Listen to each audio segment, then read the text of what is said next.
তো hello friends, এইটা part নাম্বারটা দেখে নিন LE675AP, ঠিক আছে। তো এর প্রবলেমটা হচ্ছে নো ডিসপ্লে প্রবলেম। তো এম্পিয়ার 700-র উপরে নিয়ে নিচ্ছে, ঠিক আছে, ফিক্স হয়ে রয়েছে।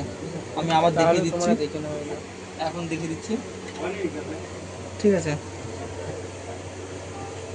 অন করলাম, ঠিক আছে, ফিক্স হয়ে রয়েছে। এম্পিয়ারটা প্রসেসর যত হিট হবে এম্পিয়ার তত বাড়তে থাকবে, মানে আস্তে আস্তে আস্তে আস্তে বাড়বে, বাড়তে বাড়তে তখন বন্ধ হয়ে যাবে, ঠিক আছে। তো তো আমি এটা বায়াস করেছিলাম, ঠিক আছে। আমি বুঝতে পারিনি কেসটা, আমি বললাম বায়াসের প্রবলেম হবে। প্রথমে সিপিইউ চেঞ্জ করে দেখেছি, র্যাম চেঞ্জ করে দেখেছি। তো আমি বায়াস, তারপরে বায়াস করলাম। তারপরে আমি আরেকটা জিনিস আমি খেয়াল করলাম যে এই জিনিসটা করা দরকার, ঠিক আছে। তো এক জিনিস, এটা অন করলাম, ঠিক আছে। অন করার পর এখানে ভির্যাম রিসেট, মানে যে র্যামের ভোল্টেজটা সেটা সিপিইউতে যায়, ঠিক আছে। এখানে যাচ্ছে না। তো আমি এটা সরাসরি জাম্পার করব। আচ্ছা, এটা প্রবলেম, এটা প্রবলেম আছে। রোড চেঞ্জ হয়ে যাবে।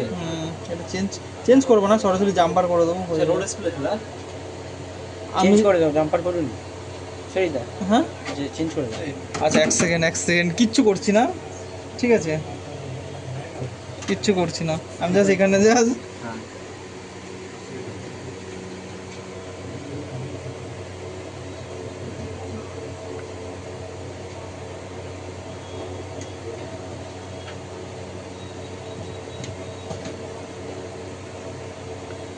হ্যাঁ, আইফোনের ভিতরে ছেড়ে দেওয়া আছে।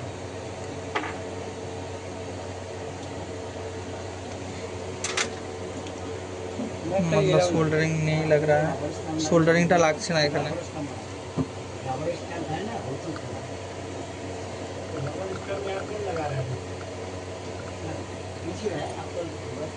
তো ফ্রেন্ডস, আমাদের সার্ভিস সেন্টারে এসিটা খারাপ হয়ে গেছে।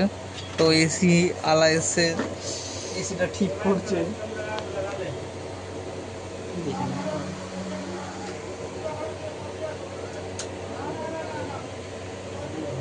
প্রায়তে শোল্ডার ওয়ার্ক পড়ে গেছে, বড় গেল।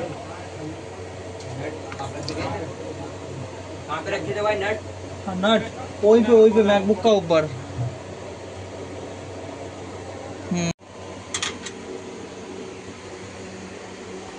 তো ফ্রেন্ডস, কল চলে এসেছিলো, তার জন্য ভিডিওটা কেটে গেছিলো।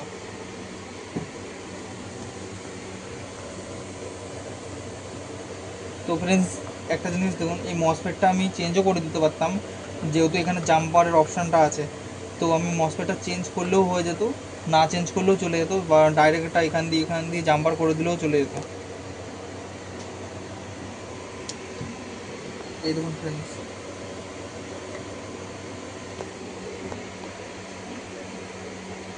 এমপিআর নিচ্ছে, ঠিক আছে।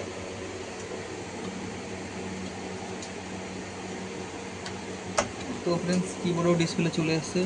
ভিডিওটা যদি সত্যি ভালো লেগে থাকলে লাইক, কমেন্ট, সাবস্ক্রাইব অবশ্যই করবেন। Tata, good bye.